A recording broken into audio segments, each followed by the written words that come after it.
Hello trumpet players, this is video number 2 in our Trumpet Culture video series. We're going to talk in this video about truths and contradictions.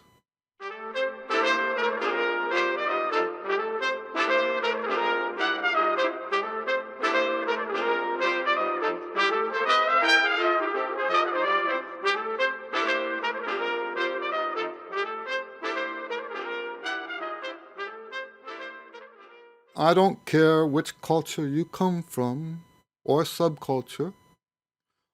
All cultures have beliefs that are not true.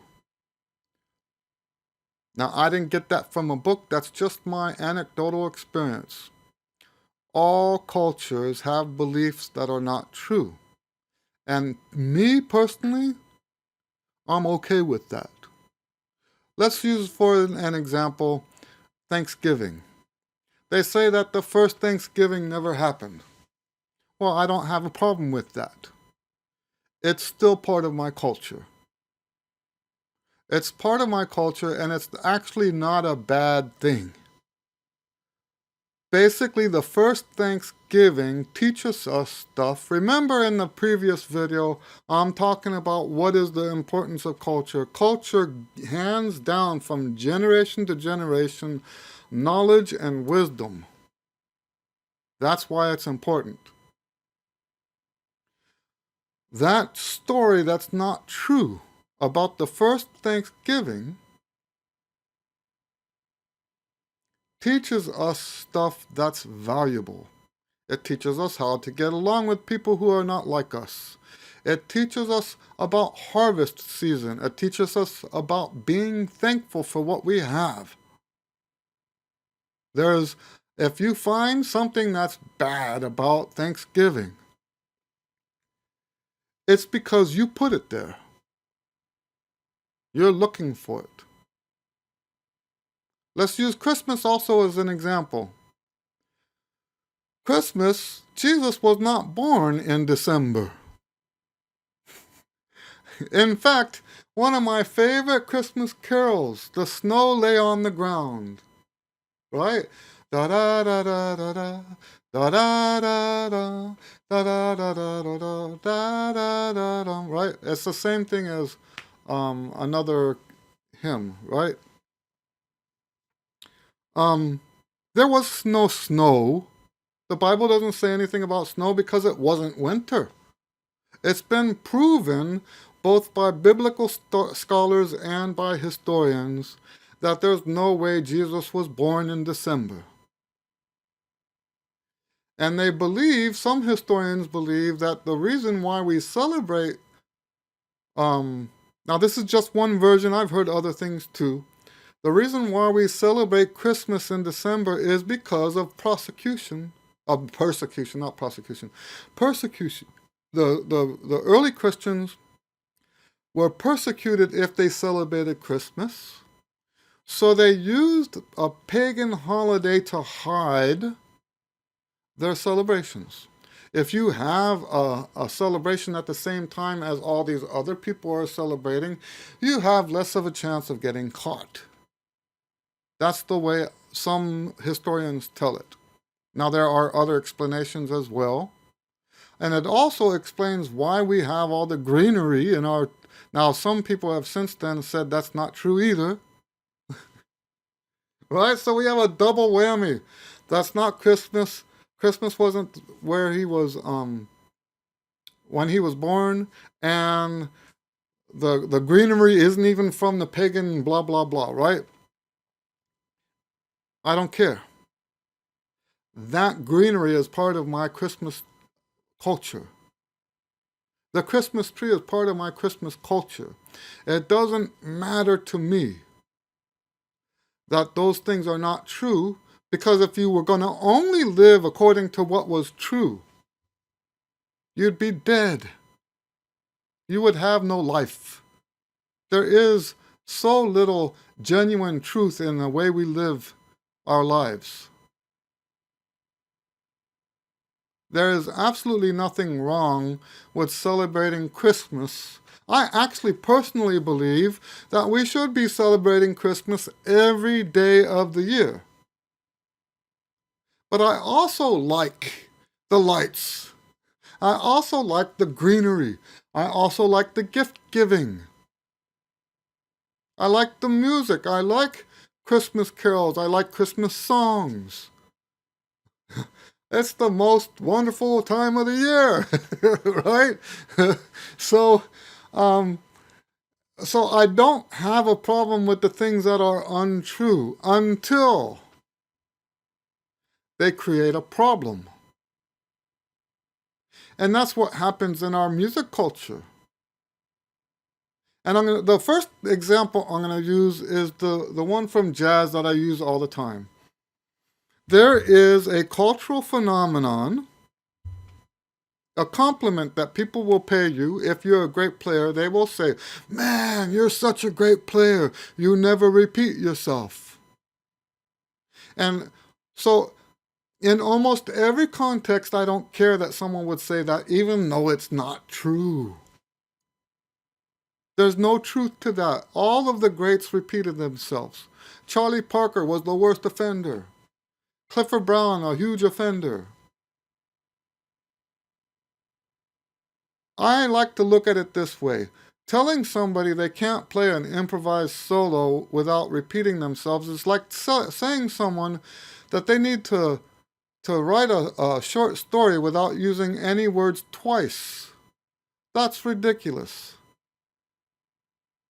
So obviously that cultural belief is not true. And like I said about Christmas and Thanksgiving, that doesn't bother me. The only time it bothers me is when it causes you as a student to not excel.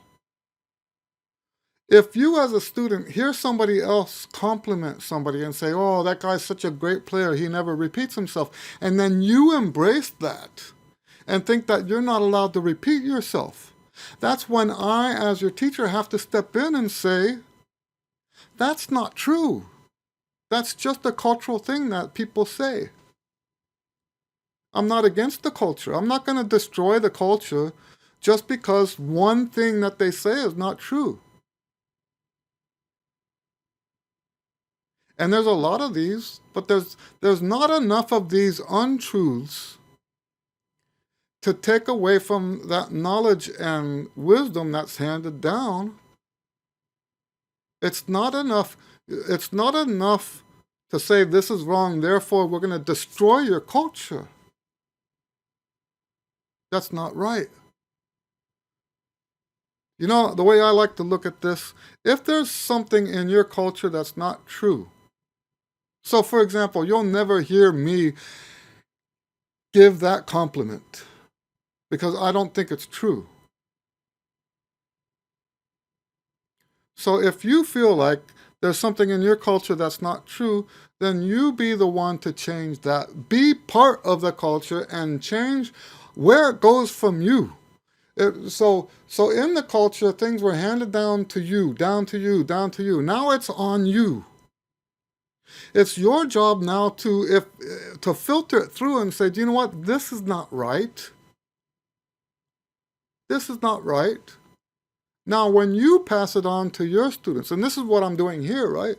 When you pass it on to your students, you can edit that out.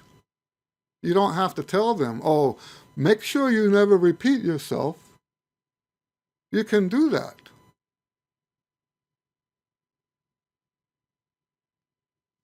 And I probably shouldn't try to list too many of these because I will offend a lot of people.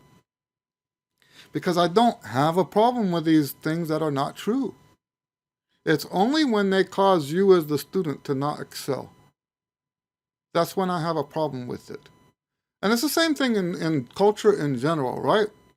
If there's a part of our culture that is wrong, morally wrong, ethically wrong, then it's our job to do something about that. But if your decision is that that culture should now be erased, do you know what you're doing when you do that?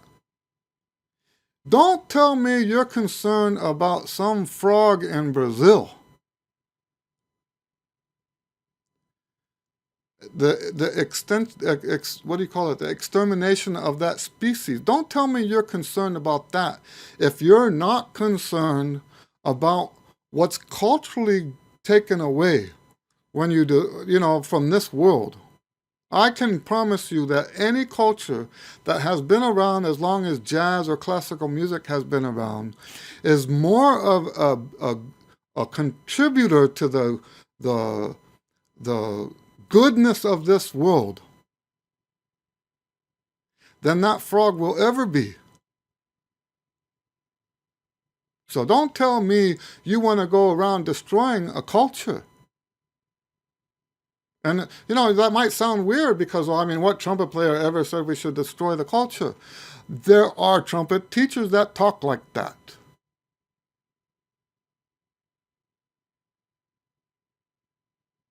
And it's not right. Just because they found, like I found, right? It's not hard to find those things, right? It's kind of stupid, actually. You think you're all clever because you found something that everybody believes is wrong. Well, duh. All cultures have that. It doesn't take much. But if your decision as a result of that is to destroy the culture, you are cutting the lifeline of that wisdom and that knowledge being passed down from generation to generation. You're stopping that. And maybe some of you don't know how big of a deal that is. That's a huge deal. We need to embrace our culture, but be there to counteract those parts of the culture that are not true. I'll bet, if everybody were to behave the way I'm talking about now, embrace your culture, embrace your own culture. If everybody were to do that and then take responsibility for the truth of it and the practicalness of it and the love and stuff like that from within your culture instead of trying to destroy it, this world would be by far a better place than anything man-made you could ever come up with. And what do I mean by man-made? There are people who have degrees and stuff like that in sociology and anthropology and stuff like that. They want to change the world. But they want to do it artificially. They don't want to do it, they reject that culture, they reject that culture. They want all of these cultures to be killed. And they want to, in that place, put their own wisdom. First of all, they're not smart enough for that. Second of all, nobody ever will be. In classical music alone, we have the wisdom and the knowledge of hundreds of years of musicians to lean on. There is no way you could destroy that and replace it with something better. There's absolutely no way you could do that. If you destroy that, and by the way, how would you destroy it? By infiltrating the universities and stop that flow of wisdom and knowledge. That's how you would destroy it. Infiltrate the public schools. You can't tell me that a group of radicals over here can replace the wisdom and knowledge of 200, 300, 400 years worth of musicians perfecting their craft. You can't tell me that. And the same thing is true for jazz, but to a slightly lesser extent because of the amount of time.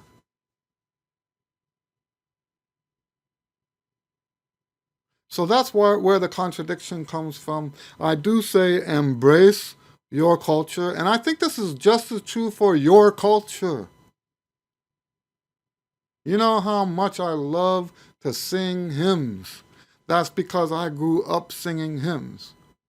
And you know what those hymns represent?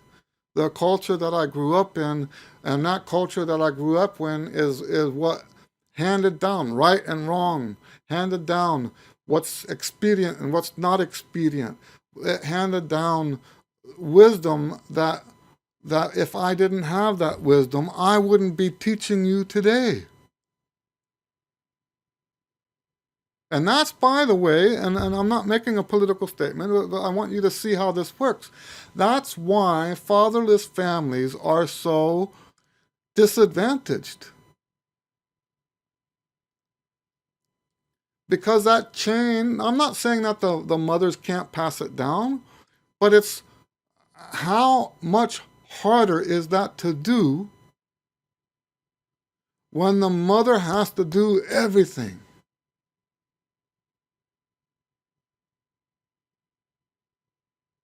That culture is not being adequately passed down generation to generation. That wisdom and that knowledge. Now, so I've said that every culture has things about what they believe that are not true. I'm going to say something even more important now. Every culture has. I don't care what society you belong to in this world. Every culture has knowledge and wisdom that are passed down from generation to generation. And the vehicle for which that is passed down is the culture.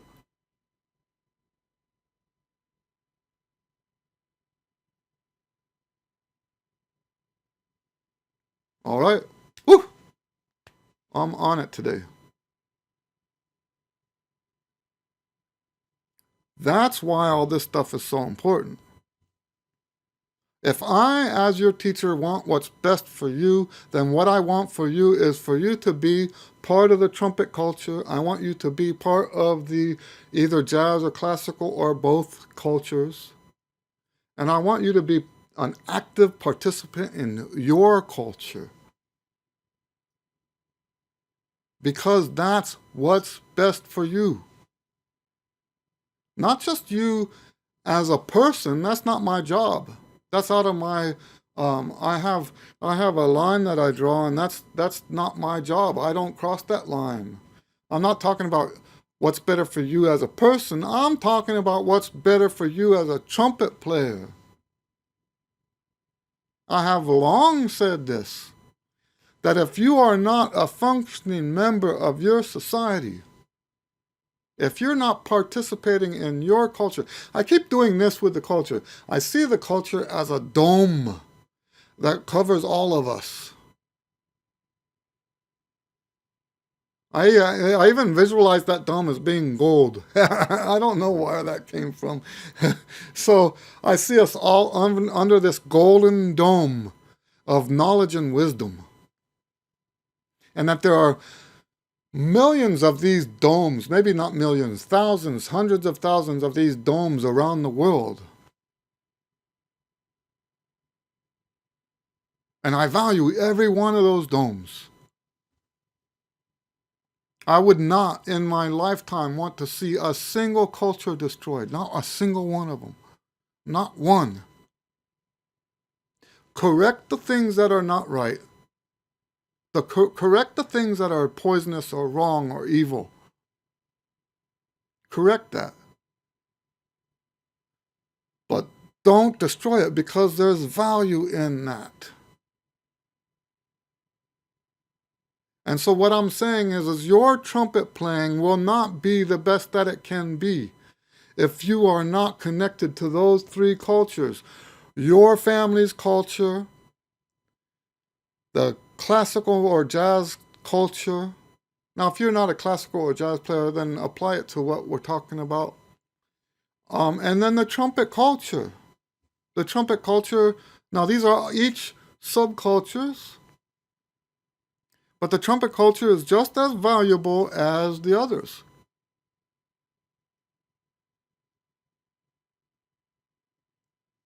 Okay, if you have questions about this, please leave your questions in the comments below, or I've been telling everybody on all of these series to come join us in the weekly Q and A. We have a Q and A on Fridays.